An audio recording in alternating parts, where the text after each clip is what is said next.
Нарцисизм має потворне обличчя. Його паростки зароджуються ще в ранньому дитинстві. Та чи виникає це через емоційну занедбаність, чи навпаки, через надлишок уваги батьків? Думки вчених психологів та психотерапевтів з цього приводу іноді не сходяться. У цьому відео я обговорю обидва механізми розвитку нарцисизму відповідно до сучасних психологічних поглядів. Тож стежте за оновленнями і не забудьте підписатися на мій канал і натисніть на дзвіночок сповіщень, щоб ви не пропустили жодного мого нового відео, яке я публікую щотижня.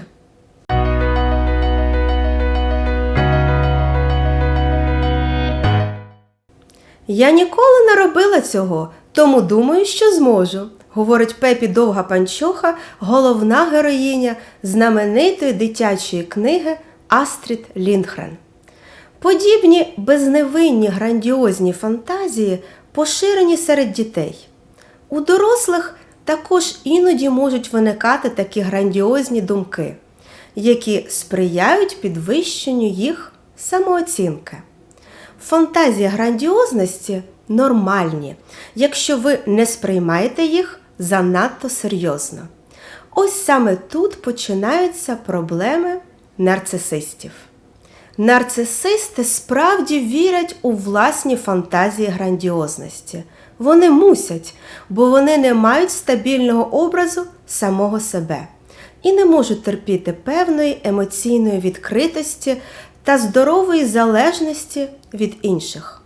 Їхнє почуття ідентичності дуже крихке. Вони почуваються або на вершині світу, або не вартими нічого. Сірі відтінки тут відсутні.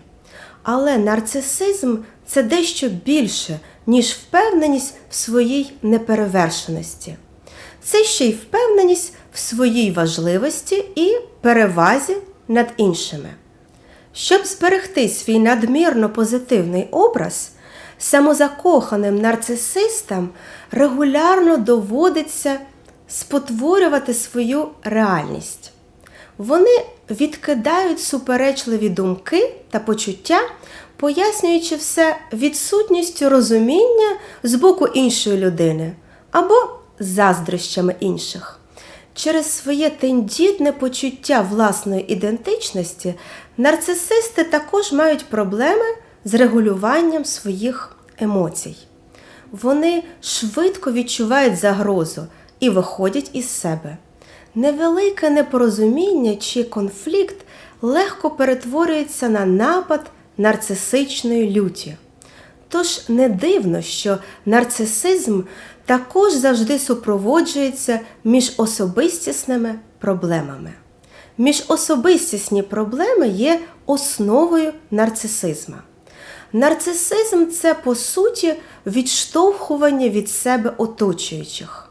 Проблема нарциса, вродливого юнака з грецького міфу, полягала не в тому, що він думав, що він такий гарний і вродливий, а в тому, що він відштовхнув усіх навколо.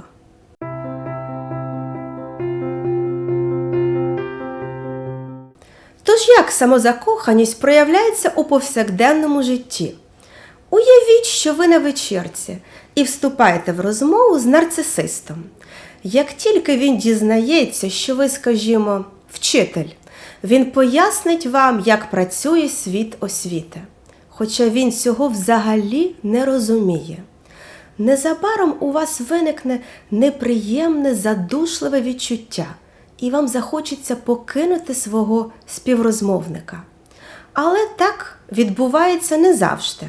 Уявіть, що ви починаєте розмову з кимось іншим, хто хоче знати про вас все. Чоловік, здається, справді зацікавлений і уважно сконцентрований на кожному вашому слові. Але знову-таки немає взаємності, тому що в кінці розмови ви розумієте, що нічого не дізналися про цю людину. Перший співрозмовник не емпатичний, він не здатний відчувати свого співрозмовника і переповнений своїм почуттям величі. Це класичний опис нарцисичного розладу особистості, як описано в міжнародній класифікації DSM-5. Тут акцент робиться на грандіозних аспектах нарцисизму, таких як завищене відчуття власної важливості та глибока потреба в надмірній увазі та захопленні іншими. Окрім очевидного нарцисизму, існує соціально пристосована форма, так званий вразливий або пильний нарцисизм. Сором і гіперчутливість до критики та неприйняття описують цю форму нарцисизму. Другий співрозмовник має риси вразливого нарцисизму. Він створює враження зацікавленої, уважної та турботливої людини. Цей вразливий нарцисист має комплекс матері Терези і при цьому відчуває себе найтурботливішим у всьому всесвіті. Але тут є підводні камені, бо по відношенню до нього ви поступаєтесь своєю автономією. З його точки зору у вас не має бути власних думок та потреб, і вам слід аплодувати та висловлювати подяку. Психологи тривалий час думали, що класичний та вразливі нарциси – це дві окремі групи. Згідно з сучасним баченням, усі нарциси у різних пропорціях мають як грандіозні, так і вразливі риси. Обидві риси варіюються в межах кожного нарциса, залежно від ситуації.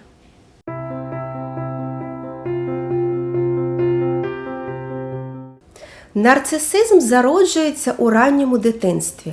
Якщо батьки не чутливі до потреб своєї дитини, такі як увага та розуміння, дитина почуватиметься загубленою та розгубленою. Дитина думатиме приблизно так: чому вони не бачать, як я почуваюсь? Чому вони не можуть мене заспокоїти? Після численних розчарувань дитина вирішує, що їй більше не потрібні інші. Ось так розвиваються проблеми з емоційною прив'язаністю. В її основі лежать тривога, невпевненість і відстороненість від інших. Трагедія полягає в тому, що самозакоханий вкрай потребує інших. Оскільки батьки нехтували його проблемами, вони не змушували його почуватися бажаним. Ось чому він виріс із таким величезним бажанням, щоб ним захоплювались, в результаті чого він відштовхує інших. Отже, за нарцисизмом криється нестабільна основа в ранньому дитинстві. Нарциси роздувають себе, щоб не відчувати цього нестійкого фундаменту. Саме тому вони часто справляють впевнене перше враження. Але вони втрачають своє визнання, коли інші помічають відсутність взаємності. Нарциси сприймають це як напад. Вони починають відштовхувати інших і врешті-решт опиняються наодинці. Таким чином підтверджується їх нестабільний образ, і коло замикається.